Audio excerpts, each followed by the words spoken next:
Lütfü abi tekrar merhabalar. Merhaba Salih'cim. Bir önceki programımızda toplumsal cinsiyet meselesini masaya yatırmıştık. Bunu sormuştuk size. Toplumsal cinsiyet nedir, ne anlama gelir diye. Bunun bir de medyadaki yansımaları çok ciddi anlamda göze çarpıyor. Televizyonda, dizilerde, filmlerde her zaman bir karakterin toplumsal cinsiyetle bürünmüş, eşcinsel ya da farklı bir grupla artık değerlendirildiğini görüyoruz.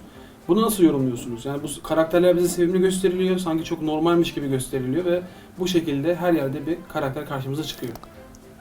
Evvela şunu söyleyeyim, toplumsal cinsiyet projesinin aslında temel amacı cinsiyetsizleştirmedir. Yani erkek olmanın, kadın olmanın hiçbir önemi kalmasın.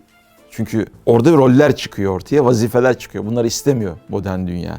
Yani herkes eşit olsun. Farklılıkları biz yok sayalım, görmezden gelelim. Dolayısıyla ortada cinsiyetsiz bir toplum hayali var. Dediğin de doğru Salih'ciğim. Neredeyse her dizide, her şovda böyle bir eşcinsel karakteri böyle sevimli, sempati uyandıracak bir tarzda tabiri caizse gözümüzün içine sokuyorlar. Ben burada çok uzun vadeli bir koşu olduğunu düşünüyorum. Herkesin sonuçta modern dünya ile ilgili anlaması gereken bir şey. Modern dünya lobilerle yürüyor. Yani bu işle ilgili de toplumsal cinsiyeti özellikle önümüze koyanların ciddi lobileri var. Özellikle eşcinsel boyutta Türkiye'ye belli bazı gündemler böyle yavaş yavaş ısındırılarak tabiri caizse bizi alıştırmaya çalışıyorlar. Muhtemelen yarın bir gün bunun yasallığı konusunda da mesela eşcinsel evliliklerin yasallığı konusunda da bir takım lobiler başlayabilir. Yani 10 sene sonra çıkacak gündemi bugünlerde Amerika'da neler oluyor diye baktığınız zaman aslında onun ne geldiğini tayin zor olmaz. Ben burada hakikaten bunun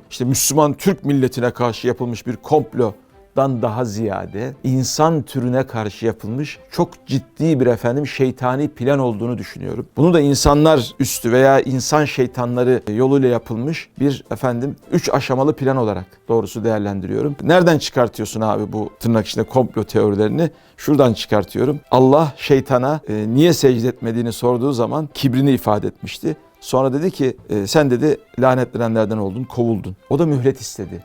Dedi ki bana dedi kıyamete kadar mühlet ver, ben bunları saptırayım. Bunlara 3 şey yaptırayım. 1, bunlar vesvese, kuruntu, vehim bu tarz şeylerle bunları yoldan çıkartacağım. 2, bunlar hayvanların kulaklarını yarsınlar. 3, yaratılanı değiştirsinler. Bunlar yaratılanı değiştirecekler yani. Bu 3 tane vaadidir. Ve kıyamete kadar da şeytanın insan türü üzerindeki cephesidir bu 3 tane alan. Nedir bunlar? Kısaca hemen söyleyeyim. 1, vesvese, kuruntu tarzı o vehimler, hayaller. Aslında hepimizi hız ve haz ekseninde kitleyen, kilitleyen tüketim kaygısıdır. Bakın daha fazla tüketmek, daha iyi yaşamak, haz ekseninde bir hayat yaşamaktan başka gayesi yok insanların. İkincisi hayvanların kulaklarını yaracaklar. İlk üretilen koyun yani geniyle oynanan koyunun dolbinin kök hücresi bir hayvanın kulağı yarılarak alındı Salihciğim. Bu bir Kur'an mucizesidir. Üçüncüsü onlar yaratılanı değiştirecekler. Yani cinsiyeti yani erkeğin erkek, kadının kadın olmasını tanımayacaklar ve bu malum fıtratla verilen bize kodlarla oynayacaklar. Dolayısıyla ortadaki oyun aslında bir şeytani oyundur. Bunu görüp bir insan türüne karşı yapılmış olan bu planı bozmak gerekiyor. O noktada biraz uyanık olmak lazım diye düşünüyorum doğrusu. Çok teşekkür ederim. Çok sağ olun. Ben teşekkür ederim.